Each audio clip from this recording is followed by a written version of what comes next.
कोई ओ हमारा न हो, हम तुम्हारे लिए, तुम हमारे लिए, हम तुम्हारे लिए, तुम्हारे लिए, तुम हमारे लिए। जमाने का क्या हो, जमाने का क्या हो, हमारा न हो। भाई साहब, आदरणीय समाज, हमारे हिंदुस्तान के शेर को गद्दारों ने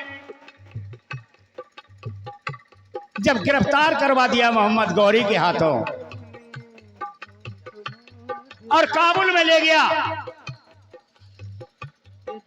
गरम सलाखों से आंखें फोड़ दी, तो चंद्रवरदाई भारत से मिलने के लिए जब पृथ्वीराज चौहान के पास काबुल पहुंचा,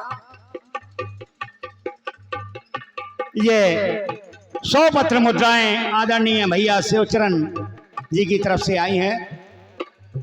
मंडल की तरफ से आपको बहुत बहुत धन्यवाद है, बहुत आभारी हैं हम। तो देखें आप, तो चंद्रवरदाई कहता है कि महाराज मोहम्मद गौरी सुल्तान, पृथ्वीराज चौहान को तुमने भेड़िए की तरह बंद कर रखा है, अरे ये भारत का शेर है, ये चाहे तो आज भी अपना बदला ले सकता है इन आंखों का। बोले वो कैसे? बोले मेरे महाराज में एक कुव्वत है कि अगर तुम आवाज दोगे तो वो तीर चला देगा और तीर ठीक निशाने पर बैठेगा। मोहम्मद गौरी ठहरा मुसलमान, उसे यकीन नहीं हुआ, कहने लगे अगर ऐसा नहीं किया पृथ्वीराज ने तो मैं तुझे फांसी पर चढ़ा दूंगा। चंद्रवरदाई कहता है मुझे मंजूर है, लेकिन एक बार महाराज से मिल लेने दो। तय खाने में जाकर चंद्रवरदाई को मिलने के लिए कहा। चंद्रवरदाई कहता है चौहान, आज मोहम्मद गौरी से बदला लेने का समय है, अगर तू असली पृथ्वीराज चौहान है तो आज अपनी आंखों का बदला ले। पहले बोल चंद्रवरदाई क्या चाहता है? बोले सुल्तान आवाज मारेगा और तुम्हें निशाना मारना है। तो देखें, सुल्तान चढ़ गया ऊपर किले के सबसे ऊंचे बुर्ज पर।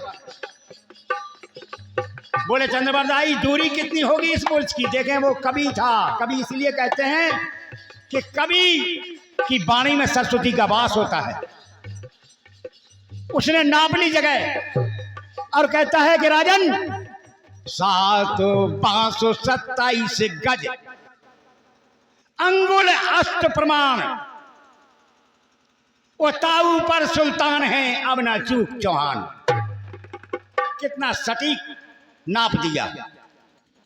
पृथ्वीराज ने तीर और कमान उठाई और आवाज लगाई, मोहम्मद गौरी कहां है?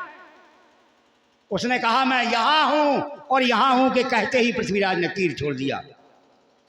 वो तीर 7 तलों को पार करता हुआ, ये कलयुग की बात है, मोहम्मद गौरी के सीने में लगा काबुल में जाकर। मोहम्मद गौरी वही मर गया।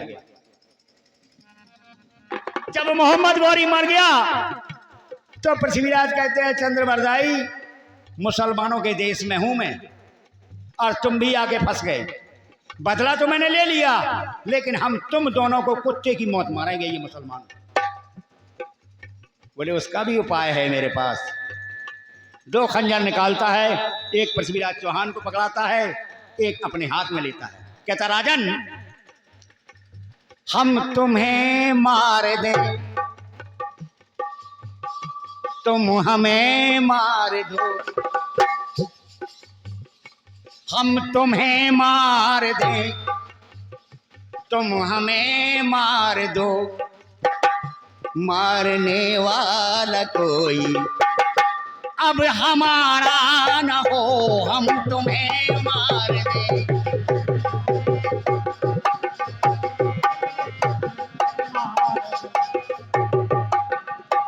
लेकिन राजन ध्यान रखना इस बात का,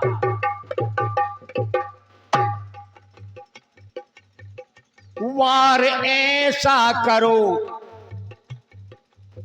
जो एक ही वार हो, क्योंकि दोबारा वार करने की ना तो मेरे अंदर हिम्मत रहेगी ना तुम्हारे अंदर।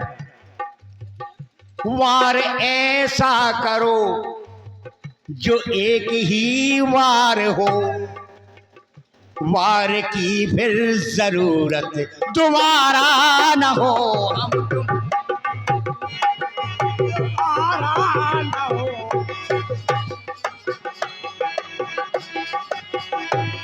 दोबारा न हो।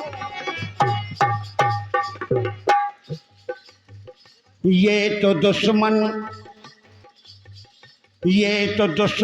है, दुश्मन सदा से रहे।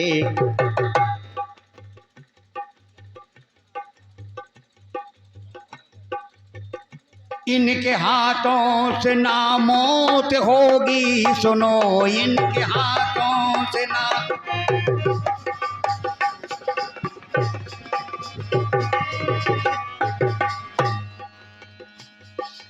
और कहने लगे देश के नाम पर, भक्ति के काम पर, देश के नाम पर, राष्ट्र के काम पर, ये भारत मेरा है।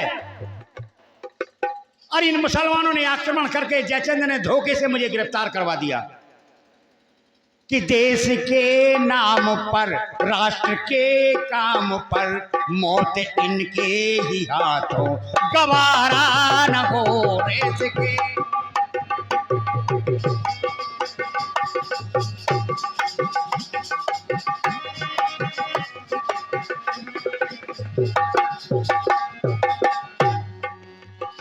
ऐसा भगवान कलयुग में हमारे ऐसे ऐसे सूरमा हो गए जो आज भी इतिहास में जिनका नाम अमर है। यही तो हुआ। भगवान भोलेनाथ को देख लीजिए, देवताओं ने मंथन किया। और जाने आप, सबसे बड़ा प्रश्न है यहां पर, लेकिन कोई उसको समझता नहीं है। जो शास्त्रों को पढ़ेगा वो समझेगा। परम आदरणीय गुरुदेव ने मुझे कहानियां सुनाई हैं, कहानियां लिखा मैंने है, उन्होंने सिर्फ कहानी सुनाई। देखे आप, समुद्र के अंदर 14 रत्न थे और ताला जहर का लगा था, सबसे ऊपर जहर था। अब जो जहर को खत्म करे तब वो मन रत्न निकाल सकता था। जहर का ताला लगा हुआ था उसके ऊपर, और जब जहर निकला तो उसे कोई पीने वाला नहीं। भगवान भोलेनाथ को बुलाया, भोले भंडारी सीधे साधे भांग धतूरे की नशा में पहुंच गए। सबने प्रार्थना करी, उठा के पी गए। भाई साहब पी तो गए, लेकिन जहर तो जहर है, असर तो करेगा। जब भगवान शंकर के ऊपर जहर ने असर किया तो बेचैन हो गए, त्रिशूल छोड़ दिया, लुढ़कने लगे कैलाश पर। और ऐसी ऐसी आवाज मुख से निकलने लगी कि ऐसा लगा तो यह शंकर जी बाय में दब गए हों। और निकला क्या, देखें आप, जिसे हम आप महागायत्री मंत्र कहते